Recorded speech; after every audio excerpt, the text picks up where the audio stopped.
களை சுட்டவில்லை, ஆனால் அது இப்போது கிடைத்து விட்டதே என்று பரமபத வாசல், வைகுந்த வாசல், சுவர்க்க வாசலை திறந்து ஸ்ரீரங்கத்தில் பூலோக வைகுண்டமான வைணவத்தின் தலைநகரமான 108 திவ்ய தேசங்களில் முதன்மையான திருவரங்கம் பெரிய கோவிலில் செங்கோலுடைய திருவரங்கர், செம்மையுடைய திருவரங்கர், மச்சணி மாட மதிளரங்கர், நல்லார்கள் வாழும் நளிரரங்கர், தின்னார் மதில் சூழ் திருவரங்கர், தேசுடைய தேவர் திருவரங்கர், ஓண விழவில் ஒளியதிர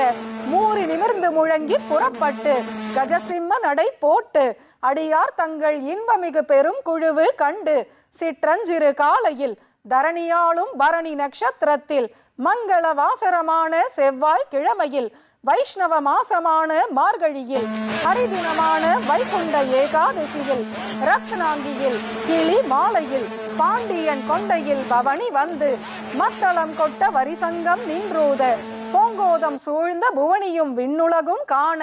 பரமபத வாசலை, வைகுந்த வாசலை, சுவர்க்க வாசலை திறந்து மணிக்கதவம் தாழ் திறந்து நேய நிலைக்கதவம் நீக்கி வன்பெரு வானகம் உய்ய,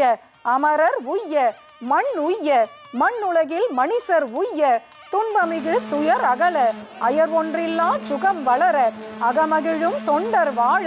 திவ்ய தரிசனம் தந்து அருள் புரிகிறான் அணியரங்கன். குடியடியார் இவர் கோவிந்தன் தனக்கென்று முடியுடைவானவர் முறைமுறை எதிர்கொள்ள கொடியணி நெடுமதில் கோபுரம் குறுகினர் வடிவுடை மாதவன் வைகுந்தம் புகவே. வைகுந்தம் புகுதலும் வாசலில் வானவர் வைகுந்தன் தமரியமர் யமதிடம் புகுதென்று வைகுந்த தமரரும் முனிவரும் வியந்தனர் வைகுந்தம் புகுவது மன்னவர் விதியே.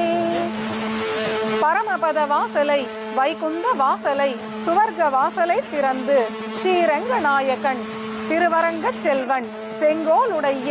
இந்த அணியரங்கன் இப்போது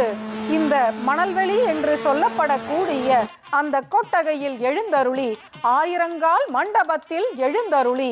ஆழ்வார்களுக்கு தன்னுடைய திவ்ய தரிசனத்தை தந்து அடியார்களை கடாட்சித்து ஆழ்வார்களின் ஈர சொற்களை கேட்கும் ஆவலோடு புறப்பட்டு கொண்டு இருக்கிறார். உயர்ந்த இந்த தெய்வ காட்சியை டிடி தமிழ் தொலைக்காட்சி நேரலையாக நேயர்களுக்கு வழங்குகிறது. இந்த உற்சவமே அரையர் சுவாமிகளால் நடத்தப்படும் உற்சவமாகும். திருவரங்க பெருமாள் அரையர் தொடக்கமாக